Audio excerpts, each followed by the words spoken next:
قابل احترام ناظرین، السلام علیکم ورحمۃ اللہ وبرکاتہ۔ نبی کریم صلی اللہ علیہ وسلم کو دعوت دیتے دیتے 3 سال ہو چکے تھے، لیکن یہ دعوت قریبی لوگوں تک محدود تھی، اعزاء تک محدود تھی۔ اب آپ کو اس دعوت کو دعوت عام بنانا تھا۔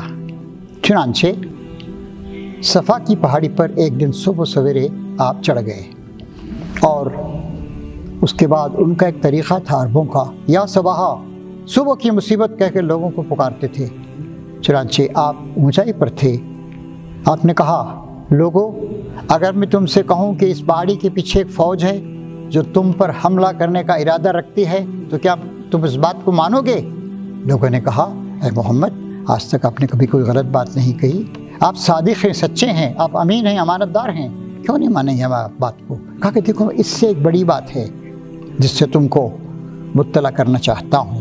وہ بات یہ ہے کہ یہ کائنات خدا کی ہے، یہ دنیا اللہ کی بنائی ہوئی ہے، زندگی اللہ تعالیٰ کی امانت ہے، لہٰذا خدا کی ناراضی سے بچو، اپنے آپ کو جہنم کی آگ سے بچاؤ۔ اگر اللہ تبارک و تعالیٰ ناراض ہو گیا تو جہنم ہمارا آخری ٹھکانہ ہوگا۔ میری بات مانو، میری دعوت پر لبیک کہو، اور میری رسالت کا اقرار کرو اور میری بھی پیروی کرو۔ اس پر سب سے زیادہ خراب ریاکشن آپ کے سگے چچا ابو لہب کا تھا۔ ابو لہب اس لیے کہتے ہیں کہ بہت سرخ و سفید پرسنالٹی والا تھا وہ۔ لہب کے معنی ہوتے ہیں شعلہ، شعلے کی طرح اس کا چہرہ تھا، اور بہت ہی خود پسند آدمی تھا، بہت مالدار آدمی تھا۔ چنانچہ اس نے کہا، سخت الفاظ استعمال کیے، تو برباد ہو، اسی لیے تو اس نے ہم کو بلایا تھا۔ اب لوگوں کے مختلف ریاکشن تھے جب بھی کسی دعوت کو پیش کیا جاتا ہے، خاص کر ایسی دعوت کو جو لوگوں کی عام روایات اور ان کے عام خیالات سے الگ ہو، تو لوگ اس کی سخت مخالفت کرتے ہیں۔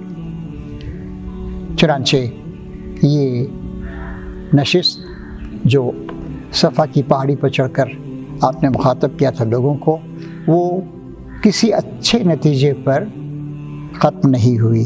لوگ اپنے اپنے گھروں کو چلے گئے، لیکن کچھ سعید روحیں تھیں۔ جو نیک آدمی ہوتا ہے، سعادت پسند ہوتا ہے، وہ اچھی باتوں سے متاثر ہوتا ہے، اس کے اندر نیکی ہوتی ہے، نیکی کو حاصل کرنے کا جذبہ ہوتا ہے۔ چنانچہ بہت سے لوگ اس بات پر غور و فکر کرنے لگے کہ ہاں، بات تو صحیح ہے، اور ہمارا سماج غلط ہے، ہم جن بتوں کی اور روحوں کی اور شخصیتوں کی عبادت میں مبتلا ہیں، وہ سب کا سب غلط ہے۔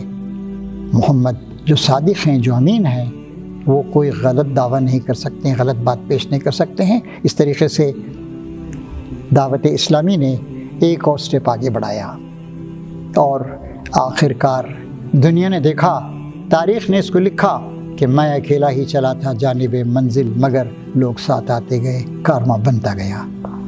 درود و سلام ہو، اللہ کے بے حد و حساب رحمتیں ہوں نبی محترم صلی اللہ علیہ وسلم پر، اور ان تمام لوگوں پر جنہوں نے اخلاص کے ساتھ آپ کی پیروی اختیار کی اور اس پیغام کو دنیا میں پھیلانے کا کام کرتے رہے۔ اپنے آپ کو تبدیل کیا، اپنے خاندان کو تبدیل کیا، اپنے سماج کو تبدیل کیا، اور کوشش و جدوجہد کرتے رہے اخلاص کے ساتھ، محبت کے ساتھ، انسانوں کی خیر خواہی کے جذبے کے ساتھ، کہ سب لوگ اس دعوت کو قبول کر لیں۔ ہمارا اور آپ کا مقصد بھی یہی ہے، اور قیامت تک یہ ہمارا مقصد رہے گا۔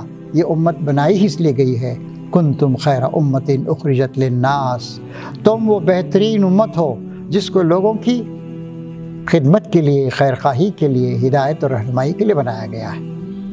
آئیے ہم نبی کریم صلی اللہ علیہ وسلم کی زندگی کے اس ابتدائی واقعے سے ہی اپنے دل میں اس بات کو تازہ کریں کہ میری زندگی کا مقصد تیرے دین کی سرفرازی، میں اسی لیے مسلمان، میں اسی لیے نمازی۔